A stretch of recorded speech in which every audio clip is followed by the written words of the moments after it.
Angel broking లో demat account open చేసి trade చేసి 10 షేర్లు బోనస్ గా పొందండి.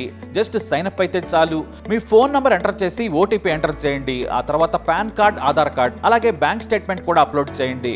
ఆ తర్వాత ఓ సెల్ఫీ, ఓ ఈ-సైన్ చేస్తే చాలు. మీ అకౌంట్ 24 గంటల్లో యాక్టివేట్ అయ్యాక మా నంబర్ కి యాక్టివేట్ అని వాట్సాప్ చేయాలి.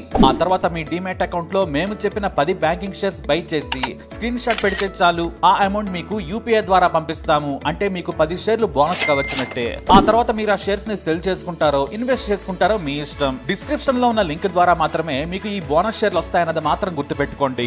దేశంలోని టాప్ నక్సల్ లీడర్ నంబాల కేశవరావు మృతి చెందారు. ఛత్తీస్గఢ్ లోని నారాయణపూర్ జిల్లాలో జరిగిన ఎదురు కాల్పుల్లో మావోయిస్ట్ అగ్రనేత కేశవరావు అలియాస్ బసవరాజు చనిపోయారు. ఈ విషయాన్ని స్వయంగా కేంద్ర హోంశాఖ మంత్రి అమిత్ షా ప్రకటించారు.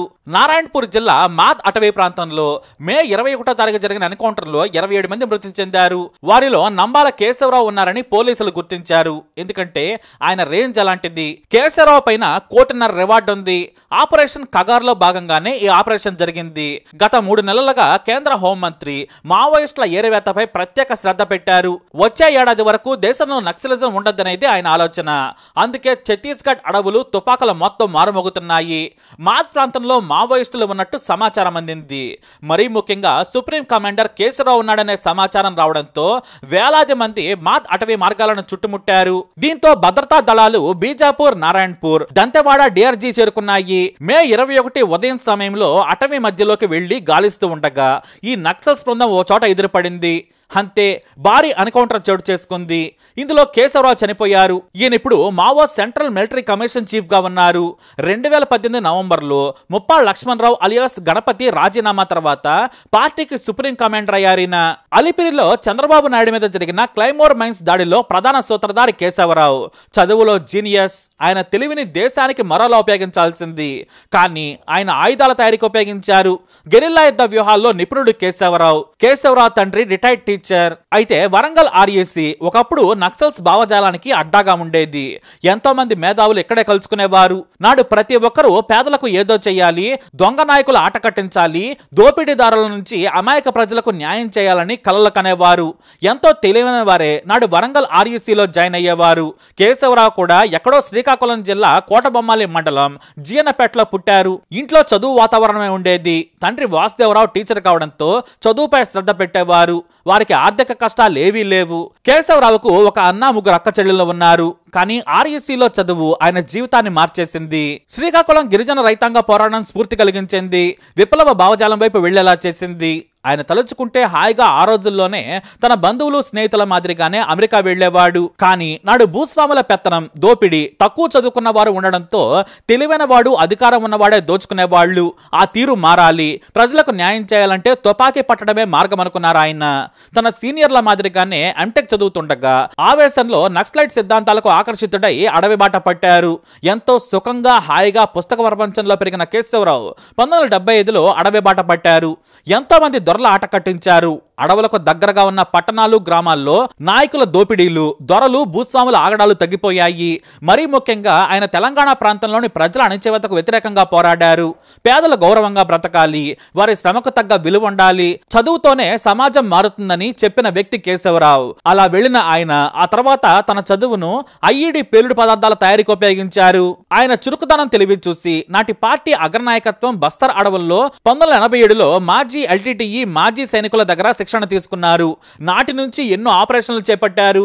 అంతేకాదు పోలీసుల నుంచి ముప్పు ఎదురు కావడంతో బలమైన కోవర్టులను ఏర్పాటు చేయడంలో కూడా కేశవరావు కీలకంగా వ్యవహరించారు. ఆ సమయంలోనే పోలీసులకు కేశవరావు గురించి తెలిసింది. దాదాపుగా 50 ఏళ్లు పేద ప్రజలకు అండగా ఉందామని అడవిలోని గడిపారు ఆయన. ఆయన కుటుంబ సభ్యులు నాడు ఎంత చెప్పినా కూడా వినలేదు.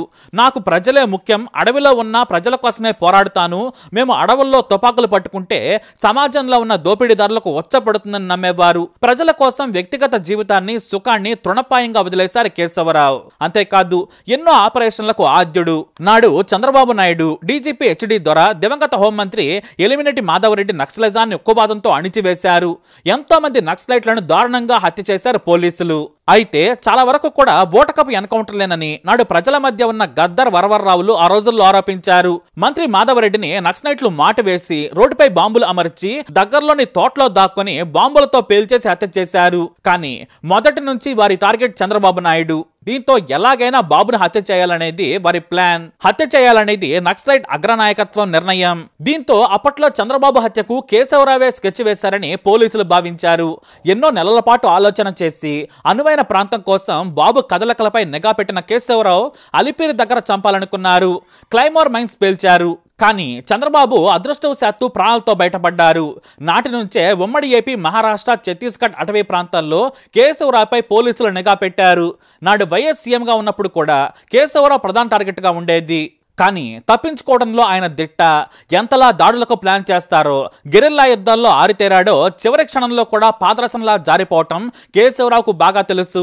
అంతేకాదు ఆ తర్వాత ఆయన ఆధ్వర్యంలోనే నక్సల్స్ ఉద్యమం కొత్త పుంతలు తొక్కింది. 1990 నుంచి 2018 వరకు మిలిటరీ ఆపరేషన్లను ఒక్కడే పర్యవేక్షిస్తూ ఉన్నారు. అందుకే వేరు పేర్లతో ఆయన నక్సల్స్ గ్రూపులను కలిసేవారు. ఎప్పుడూ ఒకే పేరుతో ఉండడం అరుదు. అలా ఒకటి కాదు, రెండు కాదు, గాగన్న, నరసింహారెడ్డి, నరసింహ ఇలా ఎన్నో పేర్లతో ఉద్యమాన్ని నడిపారు. ఎన్నో మిలిటరీ ఆపరేషన్స్ నిర్వహించారు. ఒరిస్సా, ఉమ్మడి ఏపీ, ఛత్తీస్గఢ్లపై ఆయనకు పట్టుంది. మిలిటరీ ఆపరేషన్ను మావోయిస్టులకు పరిచయం చేసిందే ఈయన. బాంబుల తయారీ నుంచి రాకెట్ల లాంచర్ల వినియోగం వరకు మావోయిస్టులను మినీ సైనికులుగా తీర్చిదిద్దారు.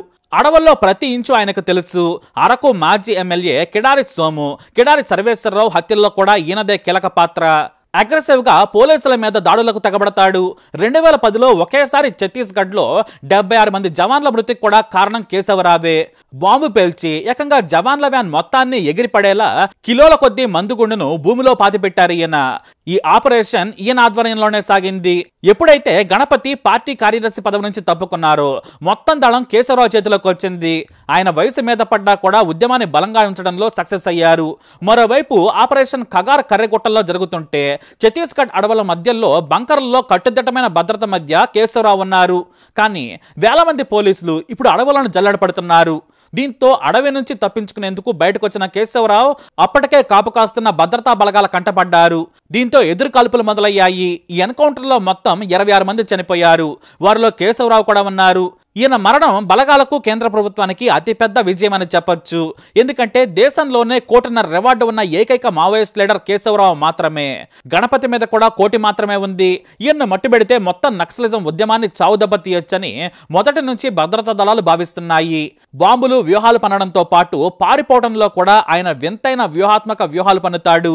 కొన్ని వందల సార్లు ఆయన పోలీసుల కళ్ళుగప్పి పారిపోయాడు.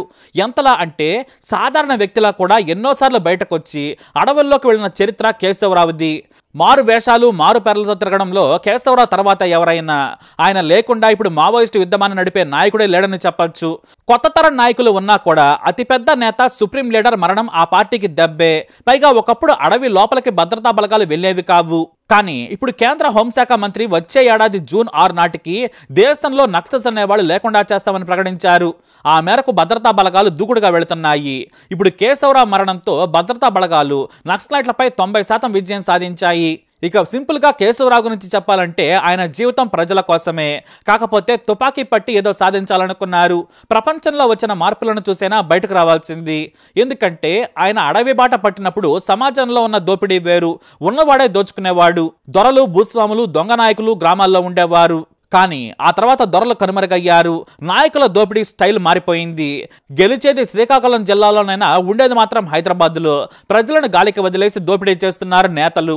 వాటిని ఆయన అడవుల్లో ఉండి అరికట్టలేడు. ప్రజల్లో ఉంటేనే ఎంతో మందికి కేశవరావు మేలు చేసేవాడేమో. ఏది ఏమైనా కూడా ప్రజల కోసమే జీవితం అనుకున్న నేత చనిపోయాడు. మావోయిస్టులకు చివరి అతిపెద్ద నాయకుడు ఈయనే. ఇది ఇక చరిత్రే. వచ్చే ఏడాది నాటికి కొత్త జనరేషన్కు బహుశా నక్సలైట్లంటే తెలియకపోవచ్చేమో. దశాబ్దాల పాటు అడవుల్లో బ్రతికిన ఆయన అడవిలోనే చనిపోయారు. మరి కేశవరావు గురించి మీ అభిప్రాయం ఏంటి? కామెంట్ ద్వారా తెలియజేయండి. ఈ వీడియో అప్డేట్స్ కోసం మై ఛానల్ ఫాలో అవ్వండి. అలాగే తప్పకుండా సబ్స్క్రైబ్ చేసుకోండి.